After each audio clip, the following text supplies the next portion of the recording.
Nak tahu pengalaman saya pakai pendakap gigi aka braces? Jom! Macam mana berus gigi untuk orang yang pakai pendakap gigi? Kalau dah pakai pendakap gigi, berus gigi lain. Dulu doktor ada bagi juga jenis yang ada lekuk kat tengah-tengah. Lepas tu saya tukar sebab dah sampai masa untuk tukar berus gigi. Saya beli yang ada garis lurus ke dalam.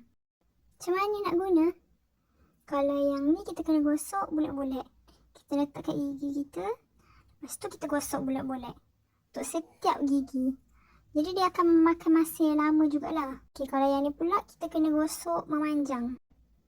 Ada lagi satu jenis berus. Ni berus gigi ni kecil ni. Penting jugalah. Macam mana nak guna? Okey, senang je. Masukkan kat belakang wayar ni. Lepas tu gosok kat celah-celah gigi. Gosoklah mana yang boleh gosok. Dia akan jadi bahaya kalau korang kena tumbuk. Okey. Maaf. Kena tumbuk tu betul lah, tapi bukan aku. Aku pernah sekali lidah tu kena kat besi. Lepas tu faham lah jadi apa. Kena hati-hatilah, takut juga yang terjatuh, tertenyih ke. Ya, memang tak boleh dinafikan. Lagi-lagi kalau makan cendawan enoki ataupun sayur berdaun. Ada selepas makan braces. Dia bergantung jugalah, bukan semua orang macam tu.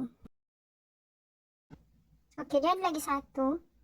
Kalau dah pakai lama nanti doktor akan bagi power chain. Korang boleh pilih nak warna apa. Aku recommend warna hitam. Pasal lagi satu getah bulat duduk sinar.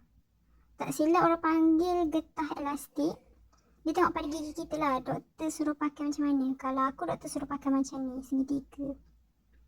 Getah ni masalahnya adalah nak buka mulut tu ada batas. Rasa ketat kalau buka mulut luas-luas. Okey, sampai sini je. Siapa nak sambung kan komen kat bawah. Ada soalan komen juga.